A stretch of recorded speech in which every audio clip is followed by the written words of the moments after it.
Bed time biography Stasiland book summary का chapter 5। क्या होता है जब कोई सरकार भरोसे के बजाय डर को चुनती है? 1980 के दशक में इसका जवाब सामने आने लगा। आयरन कर्टेन के पार चीजें बदल रही थीं। सत्ता पर कम्युनिस्टों की पकड़ कमजोर हो रही थी। इकोनॉमी रुक गई। लोग और ज्यादा बेचैन हो गए। प्रोटेस्ट बढ़े और बढ़ते ही गए। रशिया में मिखाइल गोर्बाचेव ने कुछ नया करने की कोशिश की। उन्होंने इसे ग्लासनोस्त कहा। इसका मतलब था वेस्ट के लिए और ज्यादा खुलापन। इसका मतलब था थोड़ा और सच बताना। लेकिन ईस्ट जर्मनी में चीजें अलग थीं। स्टासी अपनी पकड़ ढीली नहीं करने वाली थी। उन्होंने जबरदस्ती से प्रोटेस्ट रोकने का प्लान बनाया। उनके पास डे एक्स नाम की एक प्लेबुक थी। अगर आदेश दिया जाता तो 90,000 लोगों को अरेस्ट कर लिया जाता। देशद्रोह का शक होने वाले किसी भी व्यक्ति को पकड़ लिया जाता। यही प्लान था। खुशकिस्मती से डे एक्स कभी नहीं हुआ। लोग बहुत मजबूत थे। लाइप्जिग में 70,000 प्रोटेस्टर्स ने स्टासी बिल्डिंग को घेर लिया। उन्होंने हफ्तों तक जाने से इनकार कर दिया। उन्होंने जवाब और न्याय की मांग की। यह साफ हो गया कि अकेले जबरदस्ती से यह ठीक नहीं होगा। फिर आया 9 नवंबर 1989। एक अजीब जल्दबाजी में लिए गए फैसले ने सब कुछ बदल दिया। पोलित ब्यूरो ने ट्रैवल नियमों में डील देने की घोषणा की। एक लो रैंकिंग अधिकारी ने लाइव टीवी पर बात की। उसने कहा कि ईस्ट जर्मन्स अब वेस्ट जा सकते हैं। जब एक रिपोर्टर ने पूछा यह कब से शुरू होगा, उसने जवाब दिया, मुझे लगता है तुरंत। उन शब्दों ने लोगों को दौड़ा दिया। बोर्नहोल्मर ब्रिज पर घंटों में 10,000 कारें लाइन में लग गईं। गार्ड्स कंफ्यूज्ड और अनश्योर थे। भीड़ आगे बढ़ती गई। गार्ड्स ने गेट खोल दिए। हजारों लोग पार चले गए। बर्लिन की दीवार अचानक गिरने लगी। एक ही रात में इतिहास तेजी से बदल सकता है। सरकार का सत्ता छोड़ने का इरादा नहीं था, लेकिन एक बार जब गेट खुल गए तो बाढ़ आ गई। जल्द ही भीड़ ने स्टासी ऑफिस पर हमला कर दिया। अंदर ऑफिसर्स ने फाइलों को फाड़ दिया। जब मशीनें टूट गईं तो उन्होंने कागजों को हाथ से फाड़ा। उन्होंने उनमें आग लगा दी। बिल्डिंग से धुआं उठने लगा। लोग गुस्से में थे। वे अपने इतिहास को गायब नहीं होने देंगे। प्रोटेस्टर्स स्टासी हेडक्वार्टर में घुस गए। उन्होंने बचाने के लिए ट्रकों को कागजों से भर दिया। 1990 के अंत तक ईस्ट जर्मन सरकार ढह चुकी थी। लीडर्स को अरेस्ट कर लिया गया या वे भाग गए। रियूनिफिकेशन का रास्ता शुरू हुआ। एक नया जर्मनी उभरता और स्टासी का पर्दाफाश होता। एक स्टासी फाइल अथॉरिटी बनाई गई। इसका काम कागजों को छांटना था। इसका मकसद फाइलों को खोलना और सच्चाई दिखाना था। शायद उन फाइलों के जरिए जिंदगियों को सुधारा जा सकता था। अब हम मरियम पर वापस आते हैं। जब हमने उसे आखिरी बार देखा था तो वह अभी अभी जेल से निकली थी।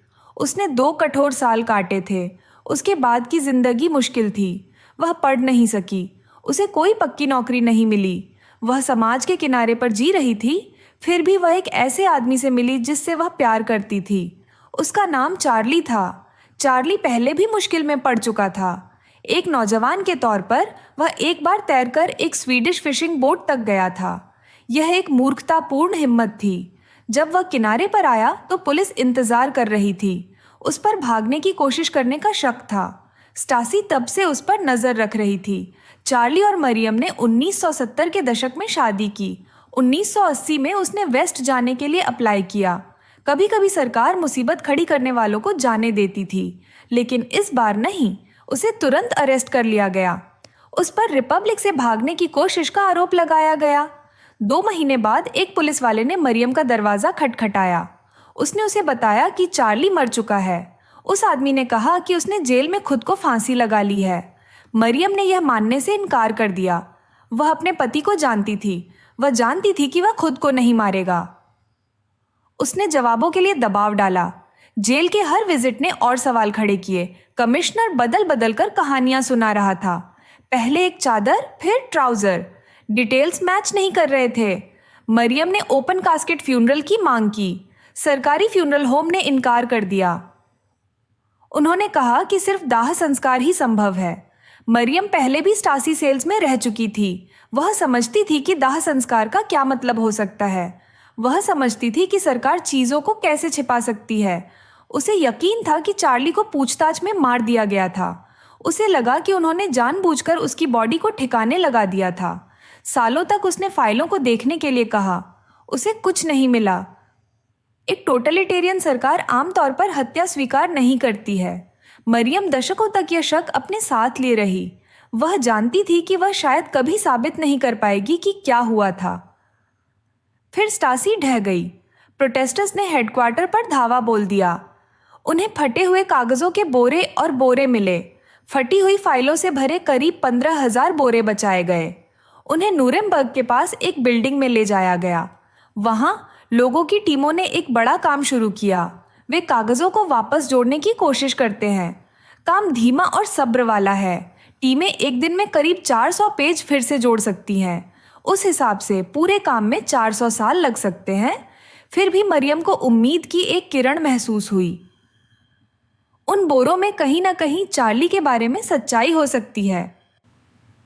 कहानी का यह हिस्सा दिखाता है कि पावर कागज के पीछे कैसे छिपती है।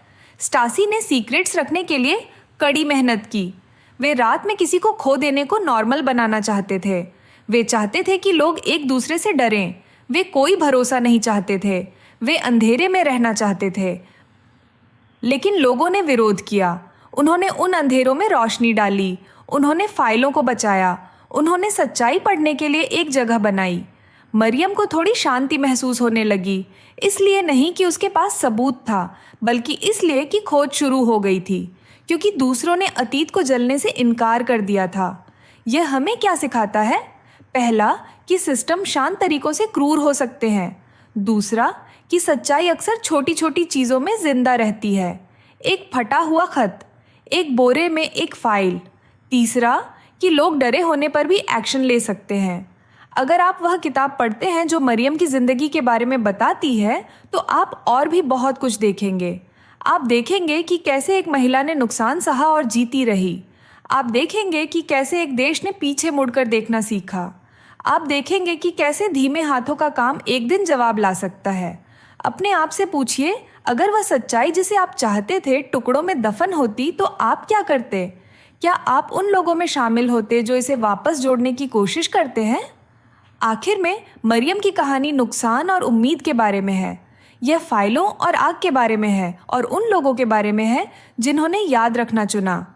यह इस आइडिया के बारे में है कि सबसे अंधेरी चीज़ों के बाद भी कुछ सच्चाई जीत सकती है।